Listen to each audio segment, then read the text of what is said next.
Teka-teki soal pemilik sebenarnya akun Kaskus Fufu Fafa yang dikaitkan dengan Gibran Rakabuming Raka masih menjadi tanda tanya publik. Di tengah rasa penasaran itu muncul akun Anonymous Indonesia yang kemudian membeberkan data dari akun Fufu Fafa. Dari capture yang dituliskan oleh akun Anonymous ini tertulis rentetan biodata pribadi yang kemudian kembali mencatut nama Gibran Rakabuming Raka. Di antaranya informasi yang dibagikan adalah alamat, nik, nomor telepon, hingga email yang dipakai.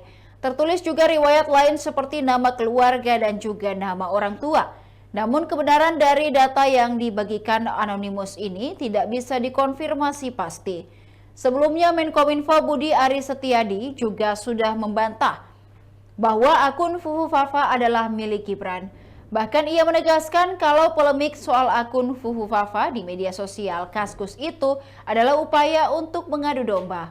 Kominfo sendiri sudah mengaku melacak siapa pemilik username di akun Kaskus tersebut. Namun Kominfo sejauh ini masih belum tahu siapa sebenarnya pemilik akun Fufu Fafa itu. Bantahan sebelumnya juga sudah disampaikan oleh Gibran Rakabuming Raka. Gibran mengaku tak tahu menahu soal akun Fufu Fafa tersebut. Demikian Tribun Timur Hot News kali ini. Saksikan berita dan juga informasi menarik lainnya hanya di kanal YouTube dan Facebook Tribun Timur. Download Tribun X sekarang. Menghadirkan lokal menjadi Indonesia.